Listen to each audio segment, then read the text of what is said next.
Hello दोस्तों, कैसे हो आप सब? होप सब अच्छे होंगे और 2023 में सबकी लाइफ में सब अच्छा हो रहा होगा। तो आज से मैं एक नया ट्यूटोरियल लेके आ रहा हूँ रिगार्डिंग जावा। तो हम इस अभी स्टार्टिंग में एक प्लेलिस्ट बनाएंगे, कुछ वीडियोज बनाएंगे। वो बेसिक स्टूडेंट्स के लिए होगा जिनको कि बिल्कुल जावा के बारे में कुछ भी पता नहीं है और उनको बिगिनिंग से जावा सीखना है। और स्पेशली ये क्लासेस होंगी जैसे आईटीआई में कोई कोपा से आईटीआई कर रहा है या फिर बीसीए में गया है, उससे पहले उसको जावा का पता नहीं है, या फिर और भी कोई भी सिलेबस है जहाँ जावा स्टार्टिंग से है। ठीक है, तो उनके लिए तो इसको देखते हैं। चलो स्टार्ट करते हैं। तो हम पहले देखते हैं जावा होता क्या है, जावा क्या है। तो जावा क्या है? Java is a truly object oriented machine independent high level programming language used for developing web applications, mobile application, desktop application, game and database application। तो जावा क्या है? Truly object oriented programming machine है, प्रोग्रामिंग लैंग्वेज है। इसका मतलब ये oops को support करता है। एक्चुअली हम मैं एक अलग से वीडियो भी बनाऊंगा, उसमें ऑब्जेक्ट ओप्स के बारे में, ऑब्जेक्ट ओरिएंटेड के बारे में पूरा एक क्लास होगी वो। बट अभी हमें देखते हैं, डेफिनेशन याद कर लेंगे कि Java is a truly object oriented machine independent in the sense कि देखो कुछ लैंग्वेज ऐसी होती है जैसे सी और सी प्लस प्लस, जिसको अगर हमने किसी एक ऑपरेटिंग सिस्टम में डेवलप किया है या फिर कोई एक मशीन अलग के टाइप में डेवलप किया है, तो उसके सॉफ्टवेयर को या उसको हम किसी किसी दूसरे ऑपरेटिंग सिस्टम में या दूसरे टाइप की मशीन में रन नहीं कर सकते। तो उसको बोलते हैं मशीन डिपेंडेंट लैंग्वेज, लाइक सी सी प्लस प्लस है। बट इनके साथ जावा हम क्या कर सकते हैं कि अपने किसी प्रोग्राम को एक मशीन में डिजाइन करके कोड बना करके और उसको किसी भी दूसरे मशीन पे किसी भी ऑपरेटिंग सिस्टम पे हम रन कर सकते हैं। तो इस फीचर को जावा के बोलते हैं मशीन इंडिपेंडेंट।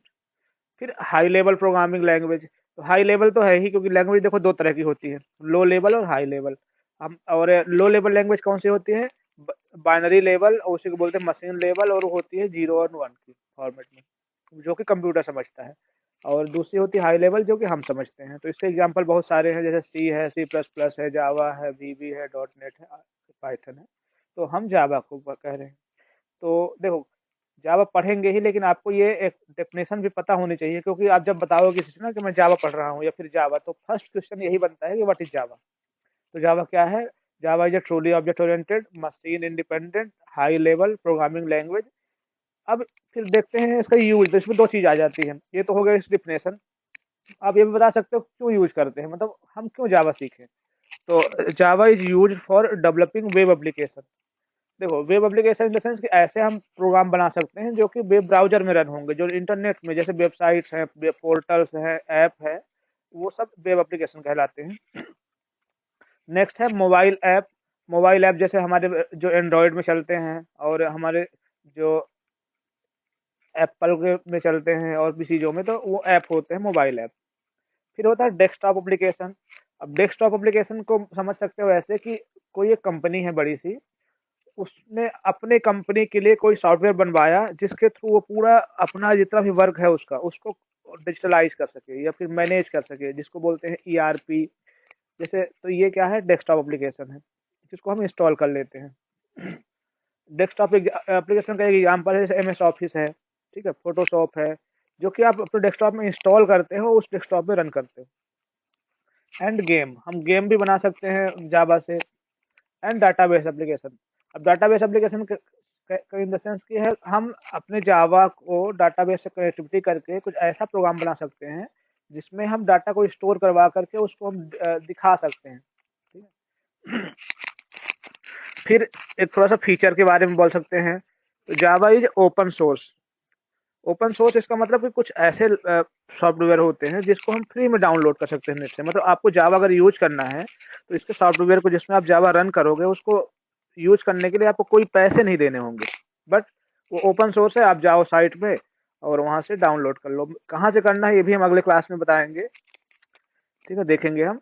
तो Java is open source platform independent, ये प्लेटफॉर्म इंडिपेंडेंट हमने ऊपर भी देख लिया है, machine independent same as platform independence है। तो इसका मतलब है कि आप work on Windows, Mac, Linux, raspberry pi, तो इन कहीं पर भी आप एक में भी जब बना करके आप इन सभी में रन करवा सकते हो। ठीक है, तो आई होप कि इतना समझ गए होगे आपको जावा होता क्या है और इसका यूज क्या है बेसिकली। नेक्स्ट, अब हम एक छोटा सा प्रोग्राम, पहले बेसिक फर्स्ट प्रोग्राम देखते हैं जावा का कैसा होता है, ताकि थोड़ा सा आइडिया मिले कि जावा है तो क्या। तो देखो इसमें लिखा हुआ है क्लास फर्स्ट, फिर कर्ली ब्रेसेस इसको बोलते हैं, फिर आया है पब्लिक स्टैटिक वाइड मेन, फिर स्ट्रिंग आर्गुमेंट इसके ब्रैकेट में पास किया है, फिर ब्रैकेट, फिर कर्ली ब्रेसेस स्टार्ट, फिर लिखा है system dot out dot println, फिर लिखा है हेलो जावा, और फिर दोनों ये जो ओपन हुए थे कर्ली ब्रेसेस इनको हमने क्लोज कर दिया। तो ये हेलो जावा का बेसिक प्रोग्राम है, मतलब सबसे सिंपल है। अब देखो इसको आप बनाओ कैसे, तो अगर आप नॉर्मल जेडीके में के द्वारा नोटपैड में से कोड लिख रहे हो या फिर आप कहीं पर भी कर रहे हो, तो इस प्रोग्राम का जो नेम होना चाहिए, ये होना चाहिए फर्स्ट डॉट जावा। ऐसा क्यों? क्योंकि जावा में हमें फर्स्ट तो क्लास बनानी ही बनानी पड़ेगी। अब मतलब Java is a truly object oriented programming, इसका मतलब कि आपको जावा का कोई प्रोग्राम बनाना तो आपको क्लास बनानी पड़ेगी। ठीक है, अब ऐसी क्लास जिसके अंदर मेन फंक्शन होता है, जैसे ये फर्स्ट क्लास है, यहाँ मेन फंक्शन है, तो इस क्लास को हम बोलेंगे मेन क्लास। आगे जब हम पढ़ेंगे आगे चल के, तो अब देखेंगे कि हमारे एक ही प्रोग्राम में मल्टीपल क्लास हो सकती हैं, बहुत सारी क्लास होंगी, हम बहुत सी चीजें देखेंगे।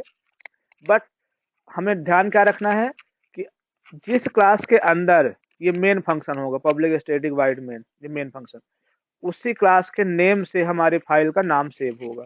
ठीक, तो यहाँ तो एक ही क्लास है और उसका नाम है जावा, वो सॉरी फर्स्ट, तो हम इसका नाम सेव कर लेंगे फर्स्ट डॉट जावा।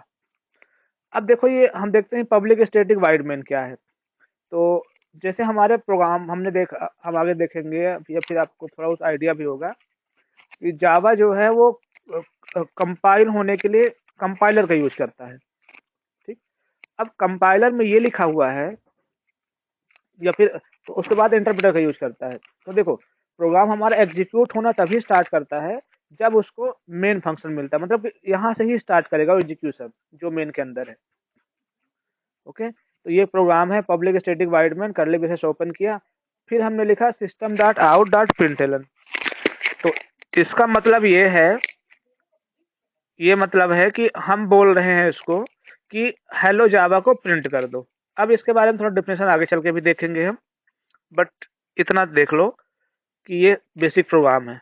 अब नेक्स्ट थोड़ा सा, अब हम देखते हैं कि जावा जब प्रोग्राम बना तो लिया हमने, अब जावा इसको कैसे रन होता है, मतलब प्रोग्राम हमारा आउटपुट कैसे एग्जीक्यूट करेगा।